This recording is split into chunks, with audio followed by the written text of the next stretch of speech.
پی M L N کے leader Mian Nawaz Sharif کا نعرہ تھا 21 اکتوبر کو، یا قوم کے سے اپیل تھی، بڑی درد مندانہ اپیل تھی، اور اس میں انہوں نے یہ بھی کہا تھا کہ میرا 40 سالہ سیاسی زندگی کا نچوڑ ہے کہ ملک جس بحران میں اس وقت ہے، سب مل کے، اداروں کا بھی انہوں نے ذکر کیا اور سیاسی جماعتوں کا بھی کیا، سب مل کے سر جوڑ کے آگے چلیں گے تو 2 سال میں، یہ 2 سال کی بھی بات انہوں نے کی، جی 2 سال میں ملک جو ہے وہ اس دلدل سے نکل سکے گا۔ معاملہ یہ ہے کہ اس اپیل کے اوپر کان نہیں دھرا گیا۔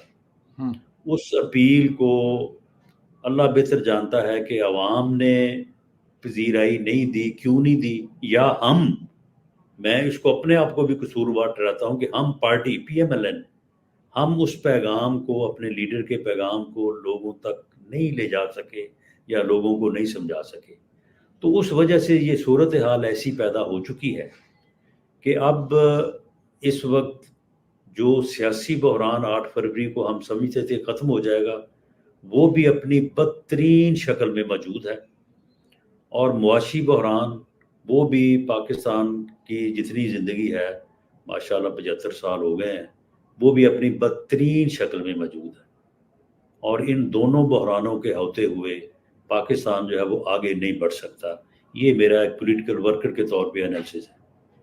بات بھی بالکل ٹھیک ہے آپ کی، لیکن پھر آپ کیا اس تاثر، جو ایک تاثر پایا جاتا ہے کہ میاں محمد نواز شریف کے ساتھ جو زیادہ تر لوگ تھے، خواجہ سعد رفیق، خرم دستگیر، جویل لطیف، رانا ثناء اللہ، ابو رضا کوٹلا، یہ سارے کے سارے باہر ہو گئے ہیں، تو یہ سارا کچھ نیچرلی پھر ہوا ہے، مطلب کہ بس لوگوں نے باہر کی ہیں لیکن کہا نہیں جاتا ہے کہ یہ کوئی ارینج قسم کا کوئی کام ہوا ہے جی؟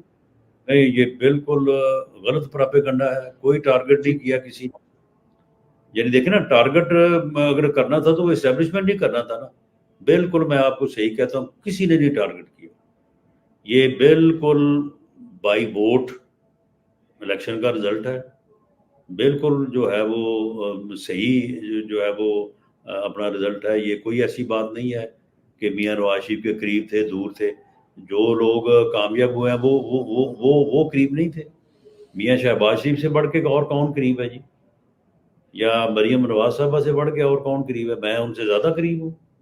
یہ بالکل جو ہے یہ غلط بات ہے۔ ہاں، کچھ ہمارے دوستوں کو یہ گلہ ہے، جی جیسے ہمارا بھائی ہے جوید لطیف، جی اس کا یہ موقف ہے، اس کے حلقے کا نمبر ہے شاید 115، جی وہ ساتھ والا حلقہ جو ہے وہ ہے رانا تنویر صاحب کا، اس کا پتہ نہیں 114 نمبر ہے یا 116 ہے۔ جی جی اسے یہ گلہ ہے کہ جو رزلٹ وہاں پہ آیا میرے حلقے میں وہ رزلٹ کیوں نہیں آیا؟ کیونکہ رانا تنویر صاحب کی اور جویل لطیف کی یہی لڑائی ہے کہ دونوں اسمبلی تو دونوں وزیر ہونے چاہیے۔ وہ کہتے ہیں میں انہوں نے کہا، ویسے میاں جویل لطیف نو میں کہا تسی گلہ یہ نہ کرو کہ میں انہوں ٹارگٹ کر کے ہرایا گیا، میں تسی گلہ یہ کرو کہ جی مینوں جتوایا نہیں گیا، جتوایا نہیں گیا۔ بالکل ٹھیک کہہ رہے ہیں۔ اچھا سر، ججز کا جو خط ہے، اس پر کیا فرماتے ہیں؟ کیا ماضی میں کبھی ایسا کوئی دباؤ نہیں آیا؟ اور یہ دباؤ کس قسم کا دباؤ ہے؟ 10 منٹ میں 51 ضمانتیں دی جاتی ہیں، اتنی بڑی سہولتیں، ارینج کرایا جاتا ہے، کہا جاتا ہے بیوی کو بلائیں، مرغیاں دیں، دیسی ککڑیاں دیں، لیکن پھر بھی شکایت کی جا رہی ہے ہم پر دباؤ ہے سر۔ دیکھیں، یہ ججز کا جو معاملہ ہے، یہ معاملہ صرف اس بات کی یہ میری اسیسمنٹ ہے ایز پولیٹیکل ورکر۔ ٹھیک، یہ میں کو پارٹی کا موقف نہیں دے رہا، یا میں کسی اور کی بات نہیں کر رہا۔ دیکھیں، جب ماحول تیار ہو جاتا ہے نا، تو پھر اس طرح کی نا چھوٹی چھوٹی چیزیں جو ہے نا وہ سامنے آنا شروع ہو جاتی ہیں۔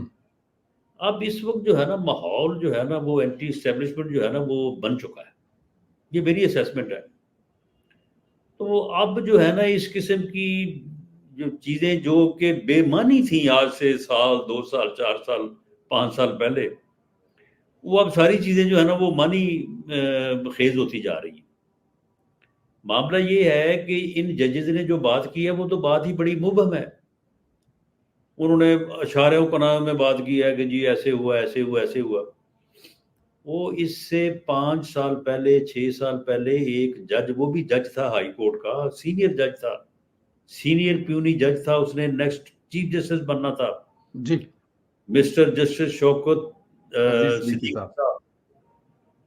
اس نے وہ پکار اٹھا تھا, اس نے کہا کہ یہ ہو رہا ہے, اس نے کہا کہ میرا چیف جسٹس جو ہے وہ ان کے کہنے پہ بینچ بنا رہا ہے. اس نے کہا کہ چیف جسٹس آف پاکستان جو ہے وہ اس طرح سے مداخلت کر رہا ہے. اسی طرح سے ایک جج تھا ارشد ملک, جی وہ وفات پا چکے ہیں, انہوں نے باقاعدہ ویڈیو ان کی جو ہے وہ وائرل ہوئی جس میں انہوں نے کہا کہ مجھے بلا کے کہا گیا کہ 14 سال سزا دو. تو اس وقت تو کسی کے کان پہ جوں نہیں رہی, اس وقت کوئی سو موٹو نوٹس نہیں ہوا, اس وقت کسی نے نہیں بلایا اس کو, بلکہ اس وقت ہم کہتے بھی رہے کہ جی بلائیں, پوچھیں اس کو ارشد ملک کو کس نے کہا تھا اسے, جس نے کہا تھا اسے پوچھیں. تو کیونکہ اس وقت ماحول نہیں تھا, یہ ماحول جو ہے یہ بس بنتے بنتے جو ہے وہ بنتا ہے, اور وہ اب جو ہے وہ بن گیا ہے. تو اس لیے ان چیزوں کی بھی جو ہے وہ اہمیت ہونے لگی ہے, ورنہ اس سے بڑی بڑی چیزیں ہوتی رہی, اس سے بڑی بڑی چیزیں جو ہیں وہ پہلے یعنی ان نوٹس چلی جاتی تھی. تو یہ جو ہے یہ خط جو ہے میرا نہیں خیال کہ اس کے اوپر ماسوائے اس کے کہ اب یہ جو ماحول بنا ہے اس ماحول میں یہ اضافہ کرے گا. باقی اس کے اوپر کوئی ایکشن ہوتا مجھے نظر نہیں آ رہا. اس کی وجہ یہ ہے کہ آج تک جو مداخلت ہوئی ہے اسٹیبلشمنٹ کی طرف سے, وہ کچھ صرف اسٹیبلشمنٹ مداخلت نہیں کرتی, عدلیہ کے لوگ بھی ساتھ ہوتے ہیں.